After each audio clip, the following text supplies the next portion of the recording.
McClung. Oh, that's a 50. That's a 50. He could have had all 50. He should have had all 50.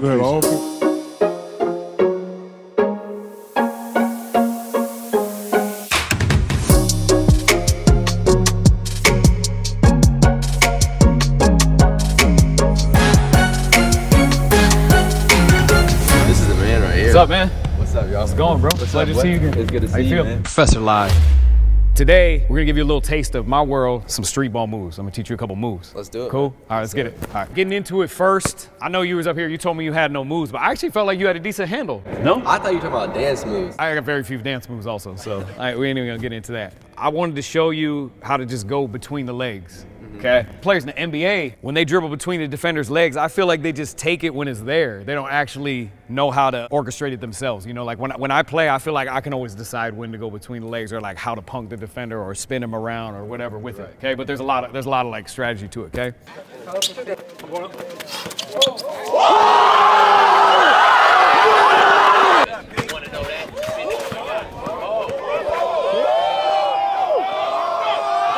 When I approach a defender to go between the legs, my main goal is to get him to turn, if I can get him to turn a little bit. So if I try to go between the legs, if he was like straight up like this, it'd be really hard, right? Because then you got to go like all the way around him. But if I could get him to turn by like doing a crossover or something like this, if I can get him to get to this position right here, then it's a lot easier. Then you can like go between the legs. But the way I do it is,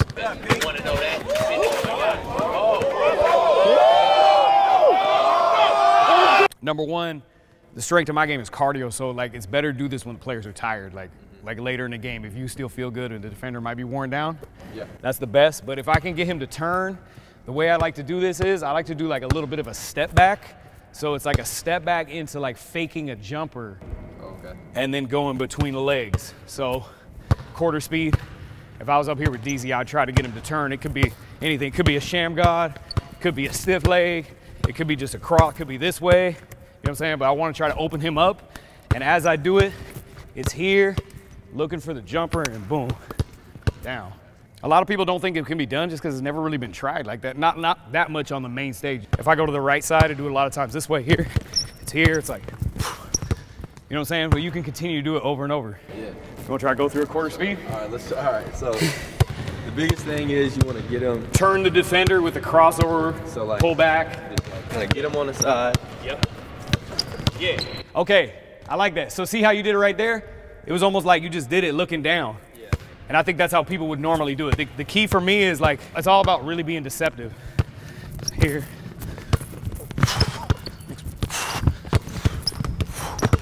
So if I got into it like that, you know what I'm saying? Like, I need to learn how you do that one crossover. Yeah. You just like, what are you doing right there? You just, okay, let's talk about that. Let's do that. You do need this one. You do need this. Look, I showed this to Dame Lillard, ex-NBA legend, Jason Williams. I showed it to NBA guys that asked why they don't use this move. I actually love this move. Because at the end of the day, it's like, you basically giving a hezzy, right?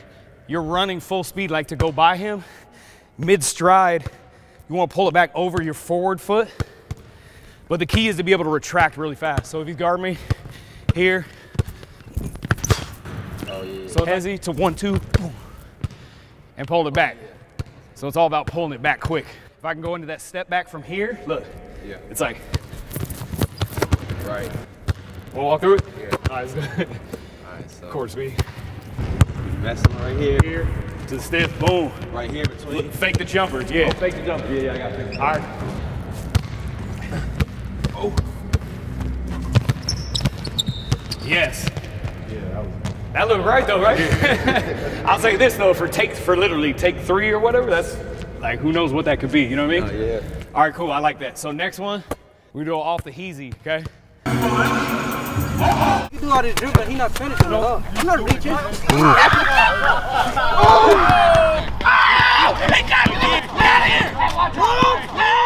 This one's a less conventional of a move. People like, they just try to do it, right? They just try to throw it, but there's more strategy to it, okay? There's a safe one with the roll, and then there's the unsafe was like the throw.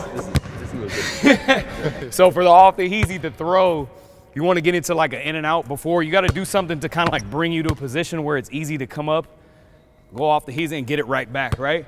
Instead of just going down or going easy, man. right here. So here's how I do it. Get in and out here to off the easy, and then to right back into it. Try it. Try it. Go through. Oh, go right to it. I feel bad, bro. No, okay, here's the thing. We should talk about this, though.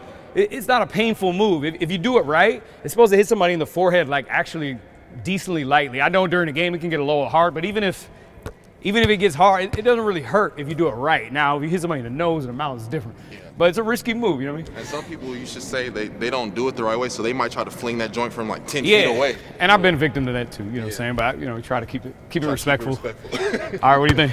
Let's go. Yeah, all right, so the first thing you said. Yeah, I like to go into an in and out. Yeah, because you have to bring the ball to, like, you have to bring it to a pause to where it's, like, natural to get it. Oh, like it's already up. Yeah, if you came and then, like, did that, that's going to be a hard one, you know what I mean? I like to actually be mid-play here, boom, or boom, you know what I mean? Yeah.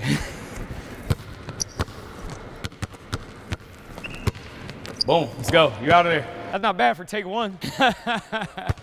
Second one's if I wanted to be a little bit more safe.